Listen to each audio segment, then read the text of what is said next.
আসসালামু আলাইকুম। Hello everyone, কেমন আছেন সবাই? আশা করি সবাই অনেক ভালো আছেন। আলহামদুলিল্লাহ আমিও ভালো আছি। তো আজকে আবার চলে এলাম নতুন আরেকটি ভ্লগ ভিডিও নিয়ে। আজকের ভ্লগ ভিডিওটি হচ্ছে আমার ফিশ ওয়ার্ল্ডে ঘোরাঘুরি ভ্লগের তৃতীয় পার্ট। তো আজকের জায়গাটা দেখতে পাচ্ছেন, খুব সুন্দর একটা থিমে করা। ড্রিম লাইট, আর্টিফিশিয়াল গাছ, লতা পাতা, ছোট ছোট ল্যাম্প, এগুলো দিয়ে খুব সুন্দরভাবে এই জায়গাটা ডেকোর করা। আর দেয়ালে অনেক সুন্দর সুন্দর পেন্টিং ছিল, ঠিক যেমনটা সমুদ্রের অতল কুবের থাকে ওই রকম।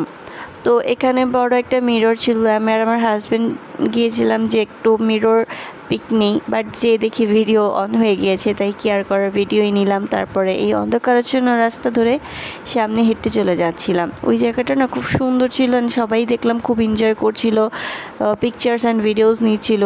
তো যাই হোক, আমরা সামনে এগিয়ে যাচ্ছিলাম, যে দেখলাম যে এই কাঁচের গ্লাসটাতে খুব সুন্দর শৈবাল না যেন প্রবাল কী ছিল, ওটাকে প্রিজারভেটিভ করে রাখা ছিল যেন আমরা খুব ভালোভাবে কাছ থেকে দেখতে পারি।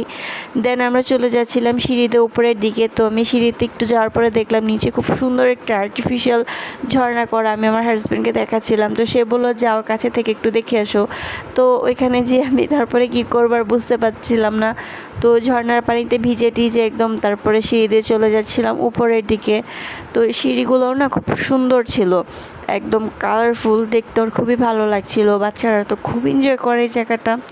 তো তারপরে চলে গেলাম উপরে। ওইখানে যেয়ে দেখি যে খুব সুন্দরভাবে ছাতা দিয়ে, কক্সবাজারের ছাতাগুলো দিয়ে ডেকোর করা। এই ছাতাগুলো তো বরাবরই খুব সুন্দর, কালারফুল থাকে, দেখতে খুবই ভালো লাগে। আর এটা দিয়ে ডেকোর করা আরও সুন্দর লাগছিল।